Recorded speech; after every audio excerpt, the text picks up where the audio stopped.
Hello everyone, how are you all? Hope you all are doing great. So in today's class we are going to discuss the total probability theorem. So what is this total probability theorem? First of all, I'm going to tell you some statements which will be very helpful for you to understand this theorem. So for that, I'm going to draw a diagram. So this diagram is like that. This is your sample space and it is containing some different sections. Okay, so I'm taking these sections like that. Okay, suppose it is representing your event E1, this is representing E2, this is E3, this is E4 dot up to so on, right? I'm taking up to En. So we have to suppose that E1, E2, En are your mutually disjoint events from a portion of sample space. They are forming your sample space. So basically, and for the paper of ISS, there is no need for the proving. You just need to remember the direct statement of this total probability theorem, the direct formula. Okay, so for that, but for the information, I'm telling you the total proving also.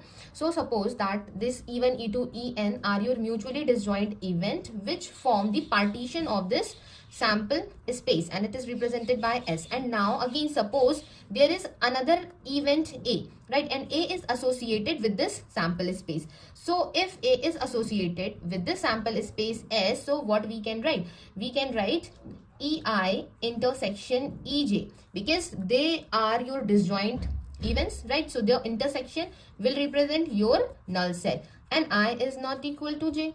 And if I talk about the sample space, it can be written as E1 union E2 union E3 union dot up to union En. So this is representing your sample space.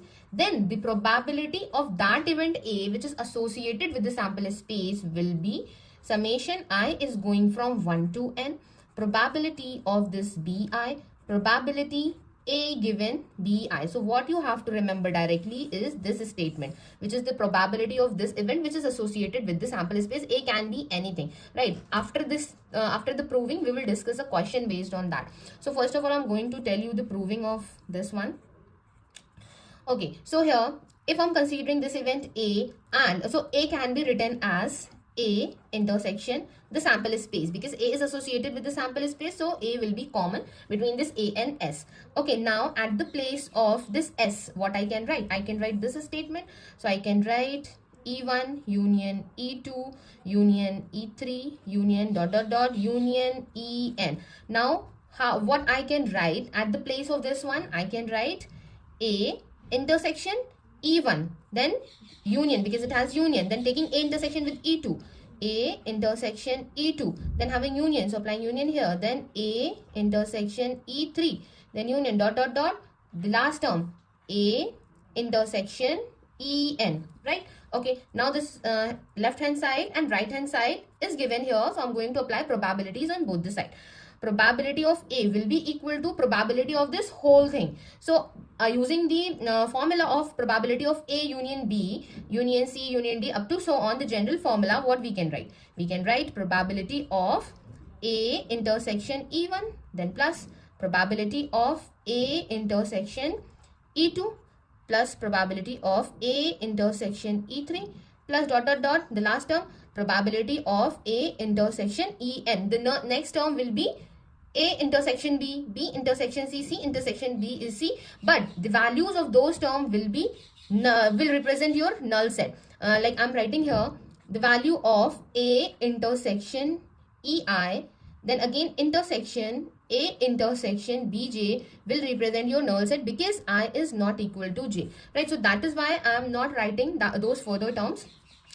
So from this one, what we can write? We can write down this equation in a summation form.